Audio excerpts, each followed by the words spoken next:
Bonsoir à tous et bienvenue dans ce point de l'actualité. Le vice-président de la République, Thiemoko Meïlie-Koné, s'est entretenu avec l'ancienne première ministre de France, Edith Cresson. Les échanges ont porté essentiellement sur l'école de la deuxième chance. Edith Cresson est l'initiatrice de ce programme dans son pays, la France.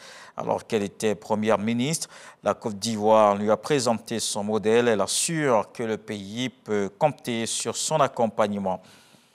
263 milliards de francs CFA, c'est le montant du crédit alloué à la Côte d'Ivoire par la Banque mondiale. Une enveloppe pour réaliser des projets d'infrastructure dans les domaines des transports, de la finance et des télécommunications. L'accord signé avec le ministre de l'Économie et des Finances, Sephora Zegui. Cet appui budgétaire de l'ordre de 263 milliards de francs CFA sera essentiellement orienté vers les secteurs à fort potentiel de croissance, notamment les transports, la finance et les télécommunications. En effet, ce sont 3 piliers importants fléchés au plan national de développement PND qui viendront irriguer les autres segments de la vie socio-économique de la Côte d'Ivoire avec un impact positif dans la lutte contre la pauvreté par la création d'emplois durables et de qualité. La Banque mondiale a accepté de faire un effort supplémentaire pour marquer son soutien sur la base surtout que les réformes qu'ils vont soutenir sont très importantes. Et donc on voudrait vraiment remercier le ministère de l'Économie et le gouvernement d'avoir mis en place ces réformes. Le décaissement de ces ressources financières témoigne de la confiance que l'institution financière mondiale place en la Côte d'Ivoire, un pays dont le dynamisme de l'économie le classe parmi les plus prometteurs du continent, malgré quelques défis à relever au niveau structurel, organisationnel et humain. Je voudrais rappeler que cet appui budgétaire s'inscrit au chapitre des engagements du gouvernement à poursuivre les réformes initiées sur le plan économique et social pour consolider la croissance économique. Dans le cadre de cette opération triennale, 3 piliers fondamentaux ont été implémentés. Il s'agit du renforcement de la concurrence dans les secteurs clés de la mobilisation des recettes, de l'amélioration de l'accès aux services d'éducation et de santé, et enfin la promotion de l'utilisation durable des ressources naturelles. Le programme répond ainsi aux défis et contraintes majeures auxquels notre pays est confronté dans le cadre de la libération de toutes ses potentialités. Ces défis sont devenus encore plus pressants face au contexte actuel marqué par des incertitudes de l'environnement tant international que sous-régional liées aux impacts de la crise de la Covid-19 ainsi qu'aux effets inflationnistes de la crise en Ukraine.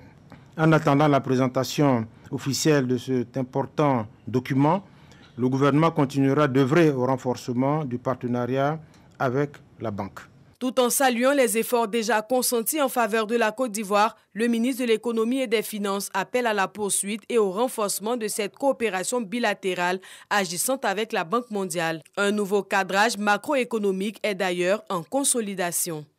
Et dans l'actualité également ce dimanche, 205 sous-officiers, commandants de brigades formés sur la lutte contre la corruption, un séminaire de renforcement de capacités organisé par le commandement supérieur de la gendarmerie nationale. Le commandant supérieur a fortement recommandé aux séminaristes d'éviter cette pratique. Un module est d'ailleurs consacré à la lutte contre ce phénomène. Un accent est également mis sur le renforcement de la discipline au sein de l'institution. Dans le reste de l'actualité, une affaire de corruption présumée au Parlement européen. 4 personnes inculpées et écrouées ce dimanche, indique le parquet fédéral belge. Ils sont épinglés pour appartenance à une organisation criminelle, blanchiment d'argent et corruption. Une perquisition au domicile d'un autre eurodéputé a également été menée, ajoutent les autorités belges. Le communiqué du parquet souligne que dans cette affaire est suspecté le versement d'importantes sommes d'argent ou l'offre de cadeaux significatifs. Un immeuble a explosé et s'est effondré ce samedi sur l'île de Djersey. Une violente explosion attribuée à une fuite de gaz. Le bilan au lendemain du drame est d'au moins 3 morts, mais il pourrait considérablement s'alourdir.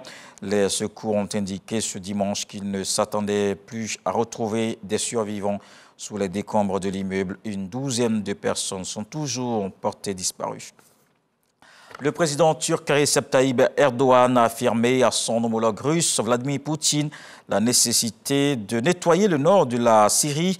Une demande exprimée lors d'un entretien téléphonique entre les deux personnalités ce dimanche. Le président turc a sollicité l'aide de son homologue russe dans cette zone où sont présents de nombreux combattants turcs. Erdogan menaçait depuis novembre de lancer une opération militaire terrestre car Ankara les accuse d'être derrière un attentat qui a fait 6 morts à Istanbul le 13 novembre. Les forces kurdes ont nié toute implication. On se retrouve à 20 h.